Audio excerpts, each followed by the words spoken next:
If you're anything like me, you'd rather pretend you're absolutely fine than admit you're absolutely freaking out because you don't want anybody else to think you're just too sensitive or even worse, just another whiny woman.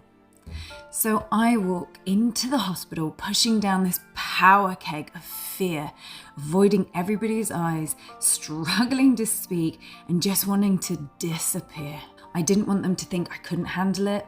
I just hoped they'd magically see that I was absolutely terrified. Then they do something that would trigger me, like tell me they needed to take my blood.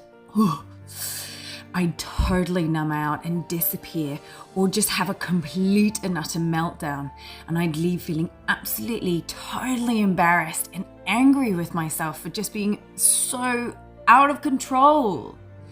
Look, this is tool 2 of my series of how to overcome hospital anxiety. And today we're doing how to make sure you're actually seen and heard when you get there. This is what I've realized that changed everything. Medical professionals aren't mind readers. They're busy. They see 1,000 patients every day. They're overworked and underpaid. They don't know what you need unless you tell them. So here's what I do now. As soon as I arrive at the hospital, I find whoever is going to treat me and say this word for word. Hey, I need to tell you something before we start. I have a lot of trauma around hospitals.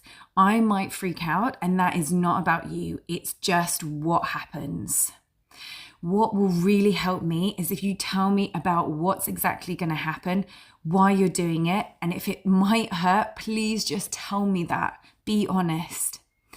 If I ask you to slow down or even stop, it's just me needing a second to breathe, and it's nothing that you've done wrong. Does that make sense? If you can, I look them dead in the eyes or even touch their arm. I feel it really helps them take you seriously. Be direct, clear, and polite. So instead of pretending I'm fine, then completely falling apart when the panic gets all too much, I leave knowing that I had a say in what actually happened to me. I feel calmer, more in control, and like I've been working with my doctors rather than just surviving what they've done to me. I feel seen, I feel heard, and I feel respected. Try it at your next appointment and let me know how it goes in the comments. Tomorrow, till 3, why holding it all together actually makes it so much worse, and what to do instead. So follow me for all 5 tools.